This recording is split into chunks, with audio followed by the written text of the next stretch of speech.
ओमकार के लिए गहरी सांस भरें।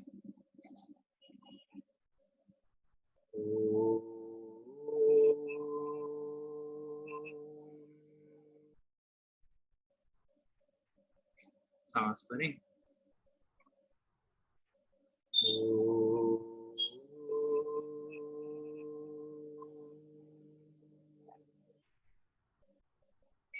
सांस भरें।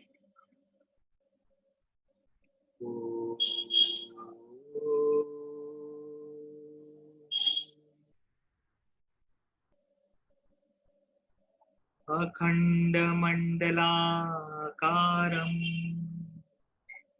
व्याप्तं येन चराचरम् तत्पदं दर्शितं येन तस्मै श्री गुरवे नमः। गुरुर्ब्रह्मा गुरुर्विष्णु गुरुर्देवो महेश्वरः गुरु साक्षात् परं ब्रह्म तस्मै श्री गुरवे नमः। तस्मै श्री श्री गुरवे नमः। श्री गुरुभ्यो नमः। हरि ओम। And very slowly and gradually, Aahista Aahista, धीरे धीरे, जब भी आपका मन करे अपना समय लेते हुए आहिस्ता से आंखें खोल सकते हैं। जय गुरुदेव। तो आज हम लोग बातें करते हैं कुछ कर्म, कर्मफल, कर्म सिद्धांत की। कर्म क्या है भाई? हम जो भी काम करते हैं यह तो एक कर्म हो गया, लेकिन जब हम बड़े स्वरूप में कर्म की व्याख्या करते हैं तो कर्म जो है यह संस्कार को बनाने में सहायक होता है। संस्कार क्या है भाई? संस्कृत भाषा में संस्कार यानी जो गहरी छाप होती है हमारे मानस पटल पर, यह कहलाती है संस्कार। तो कर्म जो है यह संस्कारदायक है। अब ये कर्म क्या है भाई? कर्म का सिद्धांत क्या है? तो पुनरपि जननम पुनरपि मरणम पुनरपि जननी जठरे शयनम, ऐसा शंकराचार्य जी ने कहा था। मतलब क्या? बार बार जन्म हो रहा है, बार बार मृत्यु हो रही है, बार बार जननी के उदर में, पेट में हमें आना पड़ रहा है। ये सब क्यों हो रहा है? इट इज बिकॉज ऑफ कर्मफल कर्म सिद्धांत। हर एक व्यक्ति का जन्म होता है, मरण होता है, फिर से जन्म होता है। ये क्यों हो रहा है?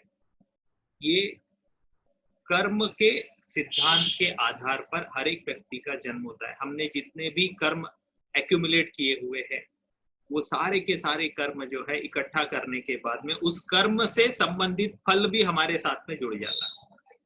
कर्म और कर्मफल जुड़े हुए हैं। तो तीन तरह के कर्म बताए हैं। एक होता है संचित कर्म, एक होता है प्रारब्ध और एक होता है आगामी कर्म। आगामी को भूल जाते हैं क्योंकि आगामी मतलब आगे आने वाला, उसे आप ऑल्टर कर सकते हैं, हर तरह से उसमें बदलाव ला सकते हैं। आप भविष्य में क्या कर्म करने वाले हैं यह आप पर निर्भर करता है। अच्छा भाई, दूसरा कर्म होता है संचित कर्म। संचित कर्म क्या है? हमने जो भी कर्म किया वो आपके संचित कर्म के खाते में जुड़ जाएगा, अच्छा बुरा दोनों, वो भेद नहीं करता है। और जो भी कर्म आपके संचित कर्म के खाते में जुड़ गया उसका फल भुगतना पड़ता है, उसके साथ एक प्रतिफल जुड़ा हुआ रहता है। हर एक कर्म जो संचित कर्म के खाते में आ गया वो बीज स्वरूप में पड़ा हुआ रहता है। बीज माने क्या? वो बीज है, वो आगे कभी ना कभी फल देगा, और वह जब फल देता है उसको हम लोग कहते हैं प्रारब्ध। अभी हमारे सामने जो भी चीजें अभी नजर आ रही है वास्तविक रूप में हमारे साथ में जो सामने घटना घटित हो रही है वह है प्रारब्ध। इसे आप बदल नहीं सकते। हमारे सामने इस पल जो कुछ भी घटित हो रहा है यह इसलिए घटित हो रहा है क्योंकि इससे संबंधित एक कर्म कभी तो एक्यूमुलेट किया गया है। हमारे सामने जो घटना घटित हो रही है यह कहला रही है प्रारब्ध। प्रारब्ध को आप कुछ तरीके से अल्टर कर सकते हैं। ठीक है, जैसे रवे से हलवा बन गया, ये प्रारब्ध है, वापस हलवे से रवा नहीं बनेगा। एक बार वो घटना सामने घटित होगी, वो वापस जाएगी नहीं। हाँ, लेकिन रवा आपका कैसा है भाई, आपका कड़ा है तो आप उसमें दूध डाल सकते हैं, थोड़ा ढीला कर सकते हैं। ज्यादा शक्कर होगी उसमें खोआ डाल दीजिए, दूध डाल दीजिए, मलाई डाल दीजिए, हाँ, वो बैलेंस हो जाएगा। तो कुछ मात्रा में हम प्रारब्ध अभी हमारे साथ में जो घटित हो रहा है उसकी इंटेंसिटी कम या ज्यादा कर सकते हैं, लेकिन जो घटित हो रहा है उसको पूरा का पूरा एलिमिनेट हमारे हाथ में नहीं है, उसे भुगतना पड़ता है। संचित कर्म क्या है भाई? संचित कर्म आपके साथ में जुड़ा हुआ रहता है जन्म जन्मांतर तक। इंसान की मृत्यु हो भी गई तो भी उसे अगला जन्म मिलता है इस संचित कर्म के आधार पर। और लास्ट इंप्रेशन जो हर एक मनुष्य का इस देह को छोड़ते वक्त स्ट्रॉन्गेस्ट इंप्रेशन जो है हमारे मन में आया था वह, अच्छा भाई, तो ये जो दो चीजें हैं ये बहुत इंपॉर्टेंट है अगले जन्म के लिए। संचित कर्म के खाते में जो कुछ भी जुड़ा है, और आगे लास्ट इंप्रेशन आपका मृत्यु के वक्त में क्या था। और भी बहुत सारी चीजें होती है, मेनली ये दो चीजें होती हैं। अच्छा भाई, ठीक है, ये दो चीजें तो हो गई। अब ये संचित कर्म के खाते में जो कुछ भी है उसका प्रतिफल जब हमें भुगतना पड़ता है तो इस जन्म में आप उसे भोगमान के रूप में लेते हैं। कई बार अच्छी चीजें, कई बार बुरी चीजें। कई बार जन्म से कोई व्यक्ति धनवान हो जाता है और कई बार उसे एफर्ट लगाना पड़ता है धन पाने के लिए। वो बहुत सारे जब अच्छे कर्म करते हैं तब जाकर उन्हें पुण्य लाभ मिलता है, तब जाकर चीजें उन्हें हासिल होती है, उसके लिए एफर्ट लगाना पड़ता है। और कई बार आप बहुत सारा एफर्ट लगाएंगे तो भी वो चीजें आपके लिए उपलब्ध नहीं है, क्योंकि वह आपका पिछले जन्मों का कर्म है जो इस जन्म में फल के रूप में आपको मिल रहा है। आपने देखा होगा कई सारे लोग ऐसे भी होते हैं। एक मिनट भाई, हमारे यहाँ पर काफी सारी हवा चल रही है, मैं एक दरवाजा बंद करके आ रहा हूँ, 1 मिनट का समय दीजिए।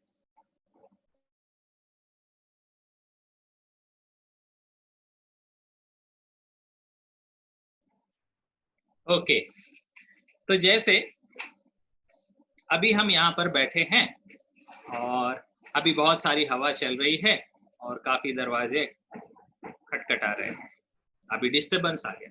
इसे क्या करेंगे, हम अपने पुरुषार्थ के सहायता से इसका इंटेंसिटी अपने लिए कम कर सकते हैं। प्रारब्ध में जो घटित हो रहा है वह हम पुरुषार्थ की सहायता से अपने लिए और अपनी क्लोज एंटिटी, आपके प्रभाव में जितने लोग हैं उनके लिए उसकी इंटेंसिटी कम कर सकते हैं। अब भाई यहाँ पर जो बादल पानी आ रहा है उसे मैं सारे लोगों के लिए नहीं रोक सकता। बारिश हो रही है तो मैं गीला ना हूं, यह मैं व्यवस्था अपने लिए कर सकता हूं अपने पुरुषार्थ से। लेकिन ये भोगवान तो है, इसे मेल लेना तो पड़ेगा, राइट। तो हमारे संचित कर्म के खाते में जो कुछ भी है अच्छा या बुरा, उस वो संचित कर्म का खाता जब तक रिक्त नहीं हो जाता, खाली नहीं हो जाता है, तब तक यह जन्म मरण का चक्र चलते रहता है। एक जन्म होगा, अगला जन्म मिलेगा, इस जन्म में आपने जो भी अच्छे कर्म किए उसके फल इसी जन्म में भुगतना पड़ेगा, और नहीं इस जन्म में आप भुगत पाए। क्योंकि क्या होता है, संचित कर्म के खाते में आपने कौन से लाइफ में कर्म को इकट्ठा किया है ये मायने नहीं रखता, उसका इंप्रेशन कितना स्ट्रांग है इसके आधार पर आपको उसका भोगमान भुगतना पड़ता है। तो जब आप इस लाइफ में कर्म करते हैं उसका इंप्रेशन स्ट्रॉन्गेस्ट होता है आपके कॉन्शियसनेस में। इसलिए आप किसी चीज की इच्छा करते हैं, वो आपके मानस पटल पर बना हुआ है, आपने उसके लिए एफर्ट डाले, ये स्ट्रॉन्गेस्ट इंप्रेशन होता है, इसलिए वो चीज मैनिफेस्ट होती है आपके लाइफ में। इमीडिएट पास्ट लाइफ का जो सबसे लास्ट इंप्रेशन होता है वह सबसे स्ट्रॉन्गेस्ट होता है, इसलिए उसके आधार पर आपको जन्म मिलता है। जड़ भरत की कहानी बहुत पॉपुलर है, बस उन्हें मोक्ष मिलने ही वाला था, आखिरी समय पर उनके मन में ये इच्छा आ जाती है भाई। तो ऐसे बहुत सारी चीजों को मिलाकर ये कर्म हमारे लाइफ में प्रभाव डालते रहता है, और इसका कोई तरीका नहीं है जानने का कि हमारे कर्म फल के खाते में क्या लिखा हुआ है भाई, संचित कर्म के खाते में क्या लिखा, उसको हम रिक्त कैसे करें ये भी नहीं पता है। हाँ, उसका तरीका नोन है, मैं बताऊंगा आप लोगों को। आप लोगों ने देखा होगा कई लोग ना बहुत अच्छा जीवन जी रहे, सादगी के साथ जीते हैं, सब लोगों की मदद करते हैं, लेकिन उन्हें वह चीज जो चाहिए, जिसके वो हकदार है, वो मिलती नहीं है। क्यों नहीं मिलती भाई? क्योंकि उनके पास लाइफ के जो कर्म है वो इस जीवन में प्रभाव दिखा रहे हैं। और कई लोग ऐसे भी होते हैं लाइफ में जो इतने दुष्ट कर्म करते हैं, वाहियात कर्म करते हैं, लेकिन सब कुछ देता है ऊपर वाला उनको। उनको नाम देगा, पैसा देगा, शोहरत देगा, पद प्रतिष्ठा सब कुछ देगा, एबंडेंस के साथ में, समृद्धि के साथ में देता है, कमी नहीं करता है, भर भर के देता है। माने आप स्वयं भगवान होते तो ऐसे व्यक्ति से सब कुछ आप छीन लेते, और ऊपर वाला देता है भर भर के। ये कैसे चलता है? ये सिद्धांत क्या है? ये कर्म, कर्म फल है। नोबडी नोज कैसे होता है। अच्छा भाई, तो इसका अल्टीमेट उपाय क्या है? हमारे संचित कर्म के खाते में क्या है क्या नहीं है हमें पता नहीं है, उसका भोगमान तो हमें भुगतना पड़ रहा है। क्यों भुगतना पड़ रहा है? ऐसा ही है, उससे छुटकारा है ही नहीं। ये प्रकृति ने ऐसा तंत्र बना कर रखा है, ऊपर वाले ने ऐसा तंत्र बना कर रखा है। अच्छा भाई, जब ऐसा तंत्र बन ही गया है तो इसके साथ में हम कैसे चले? हाँ, कुछ उपाय नोन है जिन्हें हम अपने लाइफ में इंप्लीमेंट कर सकते हैं। क्या उपाय है भाई? एक तो ये मन में इच्छा होनी चाहिए कि मुझे सच जानना है, वास्तविकता क्या है यह जानना है, मैं कौन हूं ये जानना है, ये हो क्या रहा है ये जानना है, ज्ञान क्या है यह जानना है। जब ऐसी इच्छा मन में आती है ना, तब गाड़ी लाइफ में आगे बढ़ने लगती है। तब आप अपने आप ज्ञान के रास्ते पर बनेंगे, और ये डिविनिटी, दिव्यता आपके लिए जो जरूरी ज्ञान है वो आपके सामने लाकर रख देगी। अच्छा भाई, दूसरा उपाय क्या है? लाइफ में गुरु होने चाहिए। गुरु अगर आपके जीवन में है ना, तो चिंता नहीं करना। आपके गुरु ये सारी व्यवस्था कर लेंगे कि आप अपने आप सन्मार्ग, मोक्ष के मार्ग पर चले। आपके लिए जब जरूरी होगा ऐसा ज्ञान की वो व्यवस्था कर देंगे, आप तक वो ज्ञान पहुंचेगा ही। अपने गाड़ी के ड्राइविंग सीट गुरु के हाथ में दे देना। और तीसरा उपाय है ध्यान करना। ध्यान में बहुत ताकत होती है, विशेष रूप से बीज मंत्र की सहायता से किया जाने वाला ध्यान। जब आप बीज मंत्र की सहायता से ध्यान करते हैं तो वह आपके बीज मंत्र क्या काम करता है पता है? हमारे कर्म और कर्म फल के बीज को जलाकर नष्ट कर देता है। तो चीज बगैर आपके सामने आए, बगैर आप उसका फल भुगते, अच्छा बुरा दोनों, जो आपके संचित कर्म के खाते से रिक्त होते जाती है, रिक्त होते जाती है, रिक्त। इसीलिए ध्यान करना आवश्यक है। तो ये कर्म फल ये जुड़ा हुआ रहता है, लोगों को पता नहीं चलता है, उसी के साथ में जुड़े रहते हैं। अच्छा, जब ये हमें सजगता आती है कि भाई ऐसा सब कुछ हो रहा है, तब क्या कर सकते हैं? हाँ, तब ही ये उपाय है। मोक्ष प्राप्ति का मार्ग पता है कहाँ से जाता है? आपके मन की इच्छा से। ऊपर वाला आपके मन को पढ़ता है। आप किसी भी भाषा में बात करिए, मराठी, हिंदी, इंग्लिश, कन्नड़ा, तेलुगु, उससे कोई ऊपर वाले को फर्क नहीं पड़ता। जैसे मुझे अगर कोई दूसरी भाषा नहीं आती है तो मैं उस भाषा में किसने क्या कहा है ये तो नहीं पता लगा सकता हूँ ना। जैसे मान लीजिए मैं जापान में चले गया, तो जापानी भाषा में वो कुछ मुझसे बात कर रहे तो मुझे नहीं समझ में आएगा। लेकिन अगर मैं वह भाषा जानता हूँ तो बराबर समझ में आएगा। मैं मराठी भी जानता हूँ, मैं इंग्लिश भी जानता हूँ, मैं हिंदी भी जानता हूँ। इस भाषा में बात किए तो मुझे सामने वाला व्यक्ति क्या कह रहा है वो समझ में आता है। इस संसार में अलग अलग तरह की भाषाएं बोलने वाले लोग हैं भाई। फिर ऊपर वाले को कैसे पता चलता है कि उनके जीवन में क्या चीज चाहिए है? वह इसलिए पता चलता है क्योंकि ऊपर वाले को आपके भाषा की जरूरत नहीं है। हम वैखरी में बात करते हैं, ऊपर वाला परा भाषा में बात करता है। उसे वैखरी की आवश्यकता नहीं। आपके मन में उठने वाली इच्छा अपने आप ऊपर में, ऊपर का जो डायमेंशन है, आयाम है, वह अलग तरह से काम करता है। तो आपके मन में जैसे ही ये इच्छा उठती है कि मुझे जानना है मैं कौन हूँ, ये क्या चल रहा है, ज्ञान क्या है, ऊपर वाला आपके लिए वो सब रास्ते खोल देता है। संपूर्ण अभिव्यक्ति केवल मनुष्य को दिया हुआ है। संपूर्ण अभिव्यक्ति क्या है भाई? हमारे मन की एक एक इच्छा, एक एक भाव को हम सामने जैसा का वैसा प्रदर्शित कर सकते हैं। और इसीलिए मनुष्य, ये जितनी भी फूड चेन है, जितने भी प्राणी भूत जन है, इनमें सबसे ऊपर है। क्यों? इस परिष्कृत बुद्धि के वजह से। ये बुद्धि किस लिए दी हुई है? ताकि आप अपने मन के सारे भाव को जैसा का वैसा सामने प्रकट कर सके। और जब आप अपने मन के इस भाव को सामने रखते हैं, ऊपर वाला उसे पढ़ता है। कि आपको ज्ञान प्राप्ति करनी है, आपको आगे बढ़ना है, आपको मोक्ष के मार्ग पर चलना है, तो वह चीज को वो मैनिफेस्ट करता है। इंटेंसिटी एंड ऑथेंटिसिटी, ये दो चीजें जरूरी होती है। इंटेंसिटी माने तीव्रता, ऑथेंटिसिटी मतलब प्रामाणिकता। तो जितना प्रामाणिक भाव होता है अपने आप आएगा, आपको कोई शब्दों की जरूरत नहीं है, ऊपर वाला उसे पढ़कर आपके लाइफ में उसे मैनिफेस्ट कर जाता है। लेकिन बुद्धि की क्या गड़बड़ बात है पता है क्या? हमारी बुद्धि बहुत सारी चीजों को समझ लेती है, हमने भाषा को परिष्कृत कर लिया अपने मन के भाव को जैसा का वैसा एक्सप्लेन करने के लिए। भाई ठीक है, ये बुद्धि की सहायता से देखिए मैं लाइट बना सकता हूँ, फैन बना सकता हूँ, घर बना सकता हूँ, गाड़ी बना सकता हूँ, ब्यूटीफुल कपड़े बना सकता हूँ। देखिए मेरे पीछे ये बैकग्राउंड है नहीं, लेकिन अभी आप लोगों को दिख रहा है। ये सब विज्ञान का खेल है। हम बुद्धि से यह सारी व्यवस्थाएं कर सकते हैं, और दिक्कत क्या है, मन इसी में अटक जाता है कि यही सब चीजें हैं और यही पाने की कामना करने लगता है। माने क्या, मुझे बंगला चाहिए, पैसा चाहिए, घर चाहिए, गाड़ी चाहिए। ये गलत नहीं है, ये चाहिए, लेकिन यही जिंदगी का मकसद है, ऐसा इंसान समझने लग जाता है।